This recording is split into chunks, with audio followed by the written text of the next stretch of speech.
Alright, what's going on, everybody? It is Friday, June 21st, 4:30.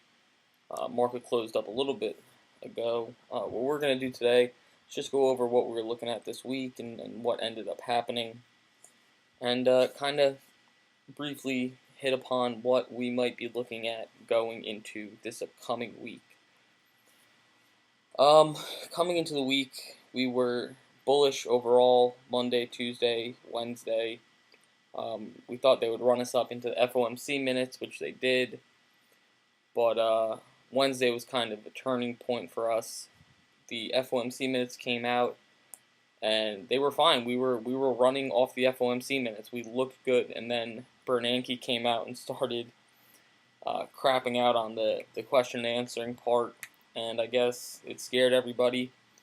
We had incredible volatility, and what I really think happened is, and I'm looking into this on my own right now, is that during times of ridiculous volatility, like we saw at Wednesday between 2:30 and like 2:50, the algorithms, the high frequency trading aspect of the market, doesn't really know what to do, and it gets scared, so it liquidates all positions. And I think that's what we saw on Wednesday, and then as a result, everything sold off on Thursday and Friday.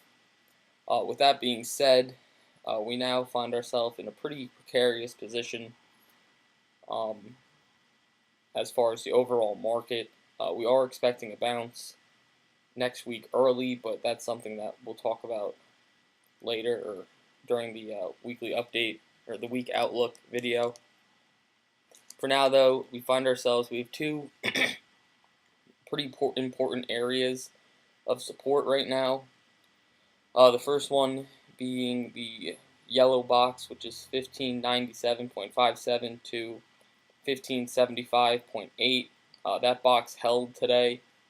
Fortunately, I'm sorry about the colors. Thinkorswim doesn't really give me a lot of colors to work with, so it's difficult finding the best match. But I think we get a bounce out of this on Monday, and then set up for another leg down. I think overall what we're looking at is a move to this pink-purple box here, which is 1563.32 to 1538.23. Realistically, that box should hold, and we should base and so on and so forth. The gray box that you see is kind of like what I consider a dead zone, where there's no real support or resistance. It's just in between 2 points of support and resistance. But let's get into what we're looking at this week. Netflix. We came into the week bullish. This Netflix. Monday was huge. It got like a 10-point overnight gap up, and it kept going. Tuesday was a nice overnight swing from a day swing from the lows, and then Wednesday we got a great trade out of it. We're actually up like $5,000 at one point going into the FOMC minutes, and then we decided to get big in expectation that the minutes would go well. The minutes did go well, but then Bernanke kind of crapped the bed when he was talking to everybody. But if we take a look at these option contracts, it's almost comical, really, what happened this week.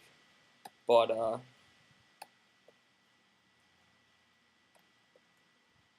it very much happened, and it was very much a huge week for a lot of people. These 225s went from a low of just about 50 cents to a high of over $10, which is a 2,000% increase, which is huge. And the irony in that is that the contracts, if you look at, hold on, having technical issues here. If you look at the low was at 2 p.m. and then even at 3, there was no conviction in the buying. So you had the chance to get these contracts and swing the overnight. You had a chance even today to get them at low at around $1 for a 10 bagger. It was just a huge, huge play. Congrats to everyone who caught it. The 220s were pretty much just as good. They went from a low of, what was it, 16 cents, I think, yeah, a low of 16 to a high of $5.50, which is almost 30 times your money, something like that. But that was sick, and that was on Friday, so that was awesome. Amazon coming into the market this week, we did expect a move towards the high. Came within a point and a half of it, and then got caught up on the FOMC minutes. I know a lot of people had the 2-day hold.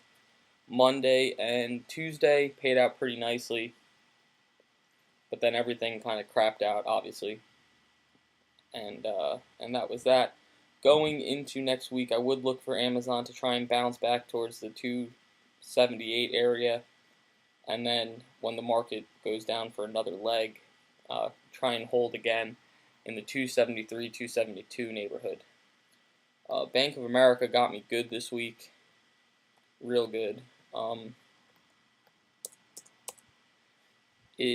I had 3,014 contracts that expire next week, and those are pretty much useless at this point.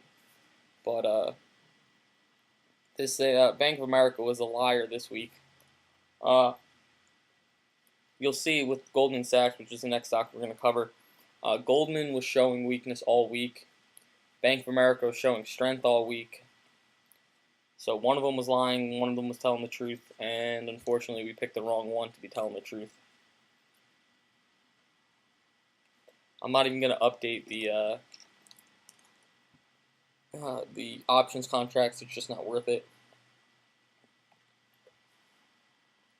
Goldman Sachs, though, I will talk about this one, because these 160 contracts and even the 170s went off huge. So like I was saying, though, Goldman Sachs was showing Monday and Tuesday weakness while the rest of the market was going up. Usually we use Goldman to tell us what the market's going to do next. Unfortunately, we didn't listen this week, ironically, and we ended up paying the price for it pretty heavily. It was a great 3-day short. Like I said, these options contracts went from a low of 15 cents on Wednesday at 2 p.m. to a high of almost $7.50. So, depending on where you got filled, you were looking at least a, at least a 10 bagger. Let's see. This was the last print. No, this was the last print on Wednesday, and then everything kind of just gapped up from there. LinkedIn was a pretty nice short today. Unfortunately, I didn't really take the short as long as I had wanted to. I got out early, but the contracts were all over the place on the puts this week. Going forward, I will probably try and take a trade on the 165s at some point, but I need to see the market come back down too. Visa is still just chopping about after creating a new high. Google was a monster, 3 days short from the highs. It was something like 30 points, I think, at one point from high. Which is actually, it was 40 points, just about, from high, which is sick. That was a great fade. Apple, I heard, was a, Let's check out these apples. What should we look at here? Let's look at the 420s. I heard these Apple 420s were a 2,000% return, but I don't see how. Oh, I got the calls by accident. That makes sense.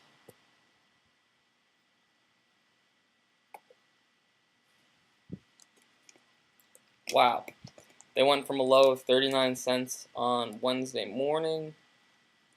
Let's see, they were $1 Wednesday at close, and then they ran to a high of $12. So you would have gotten quite a nice return there, just like everything in the market. Priceline was an alright short. Baidu was a pretty good short. As of right now, nothing really stands out as far as anything I want to talk about more, so I'm just going to end it here. We will have the weekly outlook video posted this week. It was kind of a crazy week for me. My brother was in the hospital and whatnot, but we're looking